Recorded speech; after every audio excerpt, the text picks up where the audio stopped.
दौरा एक ऐसा वर्ड है जिसको सुनते ही हमारे चेहरे के ऊपर एक उदासी छा जाती है और हमारे दिमाग के अंदर एक इमेज बन जाती है कि हाँ, जैसे अचानक से धड़ाम से गिर जाना और जीभ का कट जाना, पेशाब का निकल जाना। तो ये सभी चीजें हम उस पेशेंट के लिए अपने माइंड के अंदर इमेजिन करने लगते हैं कि हाँ, उस पेशेंट के साथ ये सब रहा होगा।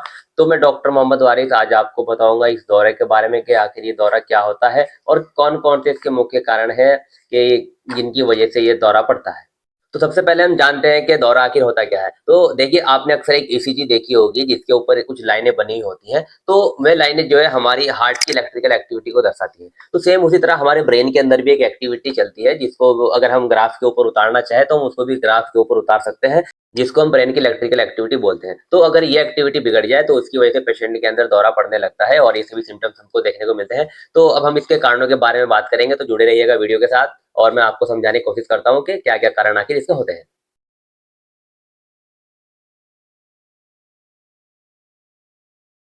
तो दौरे वाले पेशेंट के अंदर ये सभी हमको जो कारण है वो देखने को मिल सकती है। तो मैं सभी को एक-एक करके बताने की कोशिश करूँगा। ये हमारा आरटीए बोलते हैं, रोड ट्रैफिक एक्सीडेंट, यानी अगर किसी पेशेंट का रोड पर कोई एक्सीडेंट हो जाए और उसकी वजह से ब्रेन के अंदर कोई चोट आ जाए, अंदर की साइड ब्लीडिंग बह जाए, तो उसकी वजह से जो है पेशेंट को अगर दौरा पड़ जाए, तो ये भी एक कारण होता है दौरा पड़ने का। और कई बार इन्फेक्शन हो सकता है ब्रेन के अंदर, यानी जैसे इंसेफेलाइटिस है या मेनिंजाइटिस है, तो उसकी वजह से भी ब्रेन की इलेक्ट्रिकल एक्टिविटी गड़बड़ा जाती है और पेशेंट को जो है दौरा पड़ सकता है। उसके अलावा लो ब्लड शुगर हो सकता है, उसके अलावा जो है जेनेटिक हो सकता है और कई बार पेशेंट के ब्रेन के अंदर ट्यूमर बन जाता है। तो इस ट्यूमर की वजह से भी वो आसपास के एरिया के ऊपर प्रेशर डालना शुरू कर देता है, जिसकी वजह से ब्रेन की इलेक्ट्रिकल एक्टिविटी बिगड़ जाती है और इससे भी जो है पेशेंट को दौरा पड़ सकता है। उसके अलावा स्ट्रोक हो सकता है। स्ट्रोक से आप समझ सकते हैं कि कई बार पेशेंट की कोई नस ब्लॉक हो जाती है या कई बार नस फट जाती है, जो मोस्टली हाइपरटेंशन के पेशेंट में देखने को मिलती है। तो इसकी वजह से भी जो है पेशेंट में दौरा पड़ने के चांस रहते हैं। कई बार पेशेंट अल्कोहल या कोई ड्रग ले रहा होता है, तो उसकी वजह से भी कई बार पेशेंट को दौरा पड़ जाता है। और एक प्रॉब्लम होती है एनसीसी, एनसीसी जिसको बोलते हैं न्यूरोसिस्टिक सर्कोसिस। ठीक है, तो कई इससे इसमें ये एक तरह का कीड़ा कीड़ा होता है। आपने फिर सुना होगा कि दिमाग के अंदर एक कीड़ा पहुंच गया, तो यही होता है वो कीड़ा।